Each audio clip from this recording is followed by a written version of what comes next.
കൂത്തുപറമ്പിലെ രക്തസാക്ഷികൾ CPM-ന് എല്ലാ കാലത്തും അവരുടെ രാഷ്ട്രീയ വഴികളിലെ കരുത്തും ഊർജവുമായിരുന്നു.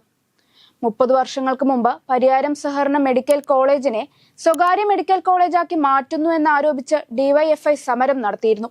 ആ സമരത്തിൽ 5 പേർ രക്തസാക്ഷികളാവുകയും പുഷ്പൻ ജീവിക്കുന്ന രക്തസാക്ഷിയായി മാറുകയും ചെയ്തു.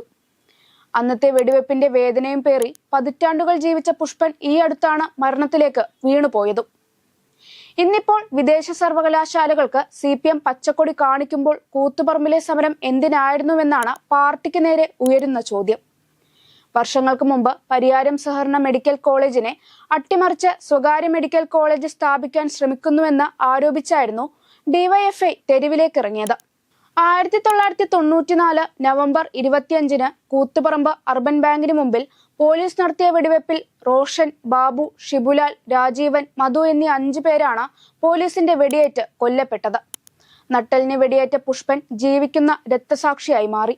ചോരയുടെ മണം പേർന്ന ആ ചരിത്രത്തിന്റെ 30 വർഷങ്ങൾക്കിപ്പുറം ഇടതുപക്ഷ സർക്കാർ വിദേശ സർവകലാശാലകൾക്ക് സംസ്ഥാനത്ത് പരവതാനി വിരിക്കുകയാണ്.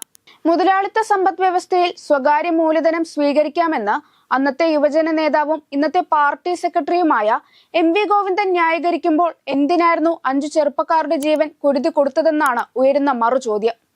പഴയ എതിർപ്പുകളെല്ലാം മാറ്റിവെച്ചാണ് CPM സ്വകാര്യ സർവകലാശാലയ്ക്ക് പച്ചക്കൊടി നൽകുവാൻ തീരുമാനിച്ചത്. സ്വകാര്യ സർവകലാശാല ബിൽ എതിർപ്പും ആശങ്കയും അറിയിച്ച് CPI രംഗത്ത് വന്നിരുന്നു. ബില്ലിൽ കൂടുതൽ ചർച്ചയും പഠനവും ആവശ്യമാണെന്ന് മന്ത്രിസഭാ യോഗത്തിൽ P. പ്രസാദ് ആവശ്യപ്പെട്ടു. ഉന്നത വിദ്യാഭ്യാസ മന്ത്രി യോഗത്തിൽ പങ്കെടുക്കാത്ത സാഹചര്യം കൂടി കണക്കിലെടുത്ത് ബില്ല് പരിഗണിക്കുന്നത് മാറ്റിവെച്ചു. സ്വകാര്യ സർവകലാശാല വന്നാൽ പ്രതിഷേധിക്കുമെന്ന് CPIയുടെ യുവജന സംഘടനയായ AIYF വ്യക്തമാക്കി. കരട് ബില്ല് മന്ത്രിസഭാ യോഗത്തിന്റെ പരിഗണനയ്ക്ക് എത്തിയപ്പോഴാണ് CPI ആശങ്ക ഉയർത്തിയത്.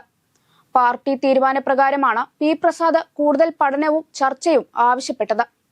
സർവകലാശാലകളുടെ ഘടനയിൽ ചില സാങ്കേതിക പ്രശ്നം ആരോഗ്യമന്ത്രിയും ഉയർത്തി. എറണാകുളം സമ്മേളനത്തിലാണ് സ്വകാര്യ സർവകലാശാലകൾക്ക് അനുമതി നൽകാനുള്ള നയരേഖ മുഖ്യമന്ത്രി അവതരിപ്പിച്ചത്. പിന്നീട് LDFും ചർച്ച ചെയ്തു. മുന്നണി യോഗത്തിൽ RJDയും നേരത്തെ എതിർപ്പ് ഉന്നയിച്ചതുമാണ്. വിദ്യാഭ്യാസ മേഖലയിലെ നിക്ഷേപമെന്ന നിലയ്ക്കാണ് CPM സ്വകാര്യ സർവകലാശാലകൾക്ക് ചുവപ്പ് പരവതാനി വിരിക്കുന്നത്. എന്നാൽ ഫീസിൽ സർക്കാരിന് നിയന്ത്രണമുണ്ടാകില്ല.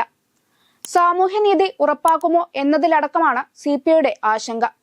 UDF സർക്കാർ കാലത്ത് സ്വകാര്യ സർവകലാശാല ചർച്ചയ്ക്കെതിരായ സമരത്തിൽ ഉന്നത വിദ്യാഭ്യാസ കൗൺസിൽ വൈസ് ചെയർമാൻ TP ശ്രീനിവാസിന്റെ മുഖത്ത് SFI അടിച്ചത് പൊതുസമൂഹം ഇപ്പോഴും മറന്നിട്ടില്ല. അന്ന് കേവലം ചർച്ചകൾ ആരംഭിച്ചപ്പോൾ തന്നെ സമരവുമായി രംഗത്തിറങ്ങിയ SFI ഇപ്പോൾ മൗനത്തിലാണ്. സ്വകാര്യ സർവകലാശാല അനുവദിക്കാൻ CPM നയപരമായ തീരുമാനമെടുക്കുന്നതിന് പിന്നാലെയാണ് ബിൽ തയ്യാറാക്കിയത്. സംസ്ഥാനത്ത് ആരോഗ്യം, സാങ്കേതികം, നിയമം തുടങ്ങിയ മേഖലകളിൽ സ്വകാര്യ സർവകലാശാലകൾ സ്ഥാപിക്കാനുള്ള താൽപര്യവുമായി 20-ലേറെ മാനേജ്മെന്റുകളാണ് രംഗത്തുള്ളത്. മണിപ്പാൽ സിംബയോസിസ്, അമിറ്റ് തുടങ്ങിയ രാജ്യത്തെ പ്രമുഖ സ്ഥാപനങ്ങളും കേരളത്തിൽ സർവകലാശാല ആരംഭിക്കാൻ ആലോചിക്കുന്നതായാണ് വിവരം. വിദേശ വിദ്യാർത്ഥികളെ കേരളത്തിലേക്ക് ആകർഷിക്കാനും പഠനത്തിനുമായുള്ള മലയാളികളുടെ വിദേശ കുടിയേറ്റം നിയന്ത്രിക്കാനും ലക്ഷ്യമിട്ടാണ് സംസ്ഥാനത്ത് വിദേശ സർവകലാശാലകൾക്ക് നിക്ഷേപ അനുമതി നൽകാൻ പദ്ധതിയിടുന്നത്. എന്നാൽ ഇത് നൽകുന്ന ആശങ്കകൾ ചെറുതല്ല. കേരളം പോലൊരു സംസ്ഥാനത്ത് സ്വകാര്യ സർവകലാശാലകൾ കടന്നു വരുമ്പോൾ ഇവിടെ ഭരണത്തിലുള്ളത് CPM നേതൃത്വം നൽകുന്ന ഇടതു സർക്കാർ ആണെന്നതാണ് നമ്മെ ഞെട്ടിപ്പിക്കുന്നത്. പിന്നെ പണ്ട് വിമാനത്താവളവും കമ്പ്യൂട്ടറിനുമൊക്കെതിരെ സമരം ചെയ്തും പിന്നീട് അതിനെയെല്ലാം അംഗീകരിച്ച CPM രീതി ഓർക്കുമ്പോഴാണ് ഇപ്പോഴത്തെ സമീപനത്തിൽ അത്ഭുതം തോന്നാത്തത്.